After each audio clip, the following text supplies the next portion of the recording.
हजार अब खत्म दीदी भाई सब आज गेला सर गेले शंकर सर के रास्ता क्लियर कर देवे और सब भाई साहब लोड कर दे स्पेस बना देवे स्पेस बना देवे हां सब स्पेस बना देवे सब भाई कर देवे स्पेस बना देवे स्पेस विजय जी भाई साहब हां सर के बहुत के अंदर आधा कदम है आज गेले तुमका लगे ये छोटा ताली वाला दुकान करे छोटा ताली से करो तुमका लगे छोटा ताली से करो विजय जी भाई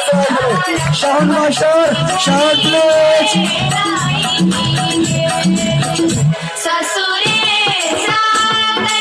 प्लीज साउंड प्लीज हेलो बक्सा छोड़ दिया सर बक्सा के आवाज करा रहे बक्सा छोड़ दे आ सकते निवेदन कर कि बक्सा छोड़ दे बक्सा से छोड़ दे आ सकते निवेदन कर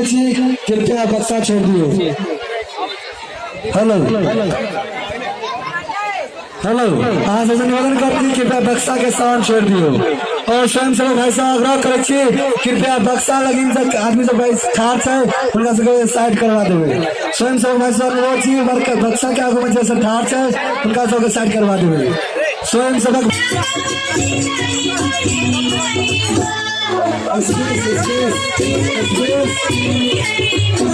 हेलो स्वयं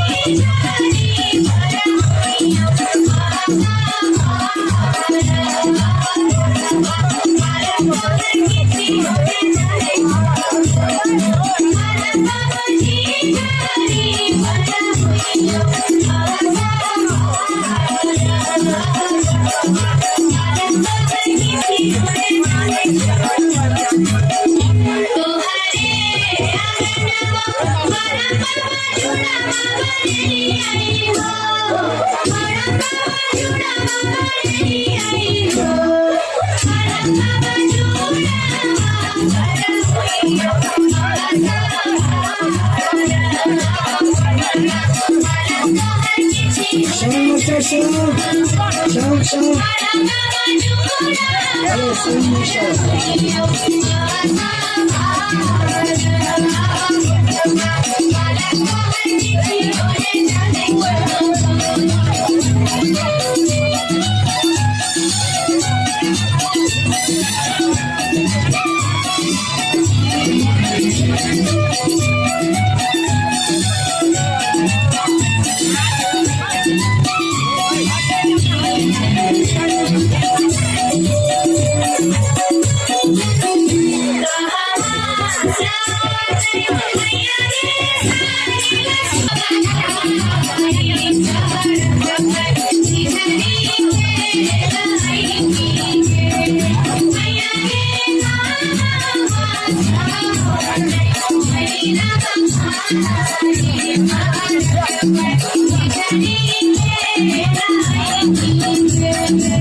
चलो जोरदार ताली, जोरदार ताली, जिजेबाजी दिवाली सर्कल, जोरदार ताली, और एक बार जिजेबाजी दिवाली सर्कल, तो स्टार्ट के लेल, काम स्टार्ट करने से, ये फर्स्ट पुरस्कार उन्हें प्रदान कर रहा है सर, जिजेबाजी दिवाली सर्कल की 50 टका और का नाम पर जोरदार ताली के साथ जोरदार ताली से, और एक बार आसम ताली ने मारी चाहिए, एक और हमारे साथ साथ और कुरान के हरे खाना के लास्ट में ताली मारो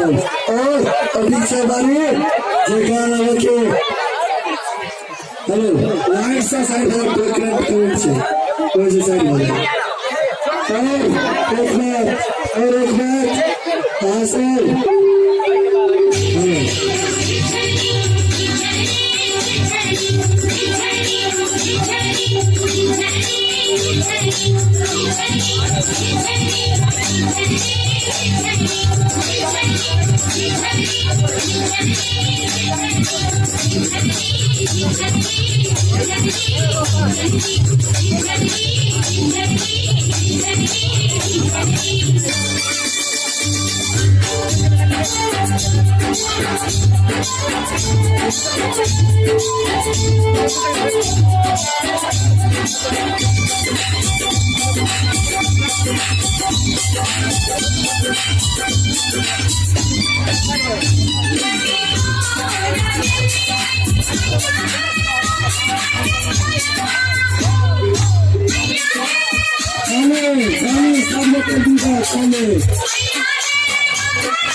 और कमिटी मेंबर साहब